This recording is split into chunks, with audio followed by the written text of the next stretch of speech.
Hermina, kembali lagi di podcast Hermina. Kali ini bersama saya Dr. Nuha, dokter umum di Rumah Sakit Hermina Wonogiri. Pada podcast kali ini kita akan membahas tentang diabetes mellitus, yang mana dalam memperingati Hari Diabetes Mellitus Sedunia. Nah, perlu Sobat Hermina ketahui bahwasanya diabetes mellitus merupakan mother of disease. Jadi, induk dari beberapa macam penyakit seperti penyakit jantung, pembuluh darah, hipertensi, penyakit stroke, gagal ginjal, dan bahkan kebutaan.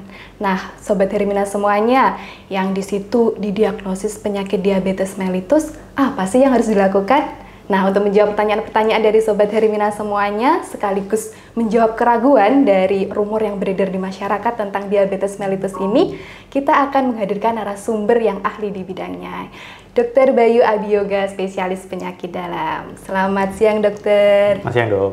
Ya, bagaimana kabarnya, dok? Ya, baik, dok. Ya, dokter, sebelum kita membahas tentang penyakit diabetes mellitus ya, dokter, sebenarnya diabetes mellitus sendiri itu apa, dokter? Ya, jadi diabetes itu adalah penyakit yang ditandai dengan gula darah yang tinggi, gitu ya. Gula darah itu tinggi karena gangguan pada hormon insulin, gitu ya, menyebabkan kadar gula darah yang tinggi. Jadi sebenarnya gula di dalam darah itu kan sebenarnya kan hanya didistribusikan aja ya, diantarkan saja. Antarkannya kemana? Ke sel-sel, semua sel di tubuh kita, gitu ya. Nah, masalahnya gula itu dari darah mau menuju ke sel, mau masuk ke sel itu dia tidak bisa masuk sendiri. Jadi harus dibukakan pintunya ya. Jadi seperti dari jalan masuk ke rumah gitu ya. Harus dibukakan pintunya oleh suatu hormon yang namanya insulin. Jadi pada pasien diabetes ini ada gangguan pada hormon insulinnya itu. Jadi entah jumlahnya yang kurang atau jumlahnya cukup tapi fungsinya kurang baik ya, kurang optimal. Jadi akibatnya apa? Gulanya itu numpuk di aliran darah, gulanya numpuk di jalan, tapi yang punya rumah sel-sel ini dia nggak bisa makan. Akhirnya kelaparan ya, kurang dapat nutrisi, akibatnya itu yang mendasari dari semua komplikasi-komplikasi ya, dari ujung rambut sampai ujung kaki bisa ya, karena semua sel itu terdampak. Oke, dokter. Nah, dokter, kalau misal pasien sudah didiagnosis penyakit diabetes mellitus itu kan akan menjalani pengobatan ya, dok ya. Pada prakteknya di situ ada yang rutin minum obat, ada yang tidak rutin minum obat, dokter. Dengan berbagai alasan, ada yang takut kalau minum obat setiap hari kena ginjalnya. Ada yang menghentikan sendiri terus beralih ke pengobatan herbal dan lain-lain bermacam alasan, dokter. Menurut dokter Bayu sendiri bagaimana, dok? Penggunaan obat yang bijak itu seperti apa, dok? Ya, jadi sebenarnya sebelum kita beranjak ke obat ya, ada dua hal lagi yang harus kita perhatikan ya. Yang pertama itu adalah pola makan, yang kedua adalah aktivitas fisik ya. Jadi obat itu sebenarnya nomor 3 ya. Dalam artian ya sebenarnya semua harus dilaksanakan, tapi kalau kita cuma minum obat saja, tapi pola makan nggak dijaga, aktivitas fisik tidak dijaga, itu juga sama aja kurang optimal gitu. Jadi yang pertama adalah pola makan harus diteraturkan dulu. Yang kedua adalah aktivitas fisik ya atau olahraga. Nah, yang ketiga baru obat gitu ya. Nah, obat itu juga minumnya harus teratur nanti sesuai dosis yang sudah dianjurkan oleh dokter gitu ya.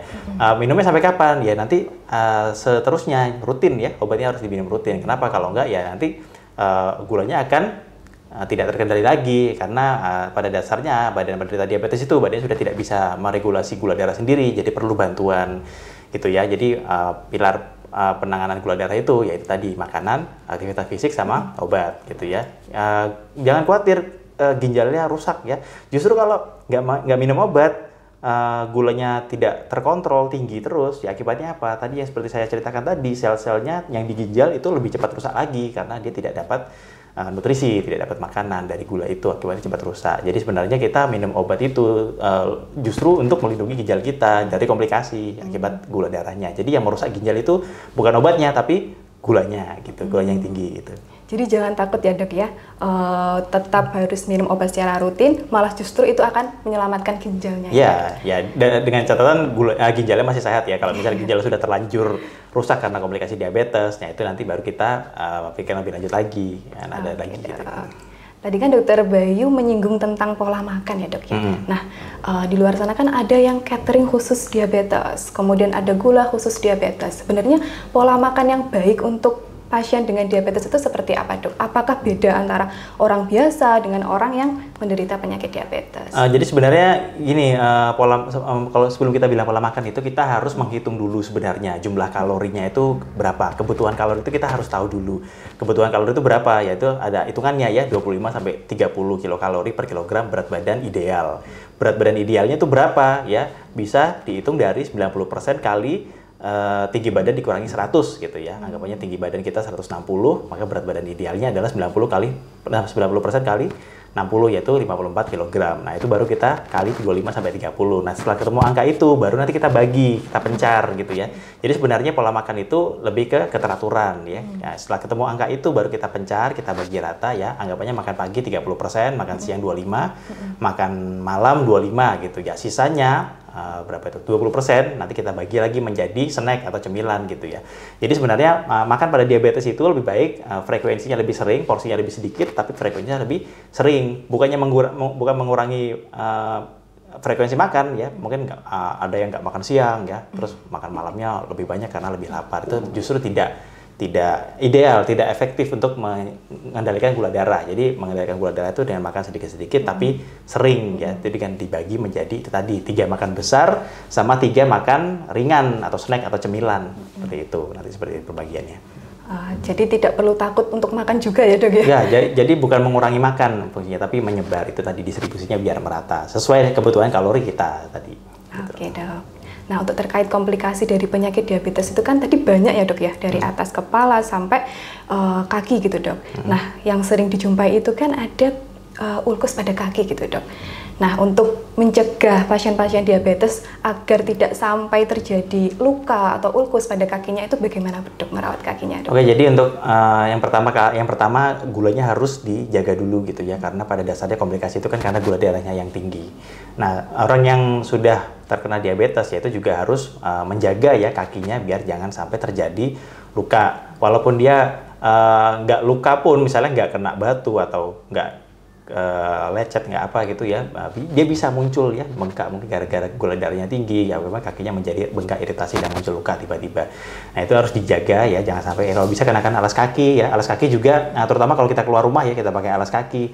Alas kaki juga harus yang pas ya, jangan terlalu sempit gitu ya, kalau bisa menutupi seluruh kaki gitu ya. Terus kalau mandi juga dibersihkan, dikeringkan gitu ya. Kalau kering ya kita berikan lotion ya macam itu, dan sering-sering dicek ya. Soalnya kadang-kadang penderita diabetes itu yang sudah mengalami gangguan pada saraf tepi itu kakinya kadang-kadang nggak kerasa, kadang-kadang kakinya kerasa tebel, terus ada luka lecet-lecet sedikit itu nggak terasa, tiba-tiba sudah menjadi luka. Itu kita harus perhatikan ya. Bukan berarti kita harus parno ya dilihatin terus kakinya ya, enggak juga gitu ya, nggak perlu seperti itu, tapi ya itu ya minimal ya saat mandi dikeringkan kan, kita mengeringkan kaki itu kan kita sambil mengecek juga seperti itu ya.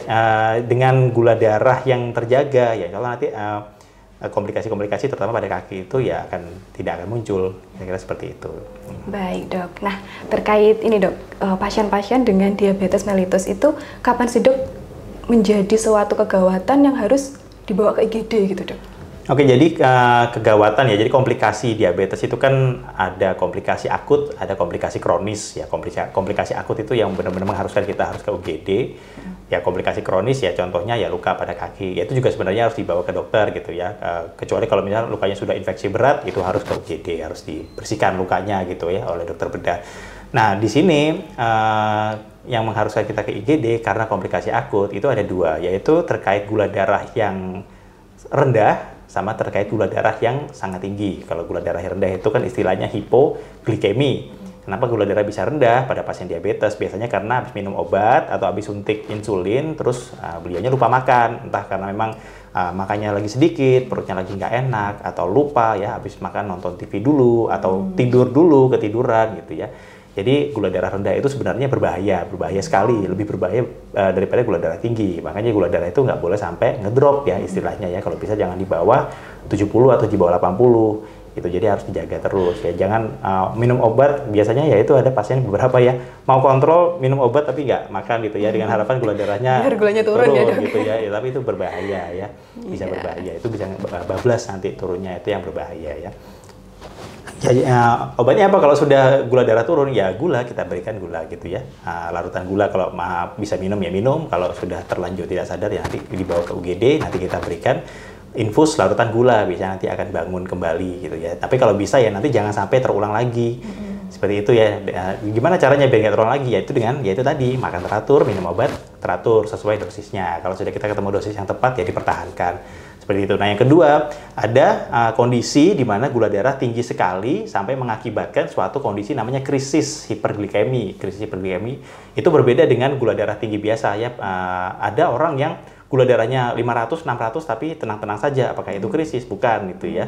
Yaitu hanya hiperglikemi biasa. Nah, kalau krisis hiperglikemi itu biasanya nanti adalah suatu kondisi gula darah tinggi yang diperparah dengan suatu kondisi yang lain ya, misalnya infeksi atau dehidrasi, biasanya dua itu. Jadi jangan sampai dua hal itu terjadi ya. Pasien diabetes itu tidak boleh sampai dehidrasi ya. Maka biasanya dehidrasi kenapa? Mual muntah karena perutnya sakit ya, atau diare seperti itu ya. Jadi hati-hati, asupan cairan juga harus diperhatikan ya. Kalau dehidrasi dia bisa mencapai suatu krisis hiperglikemi itu yang perlu penanganan di unit gawat darurat dan harus rawat inap.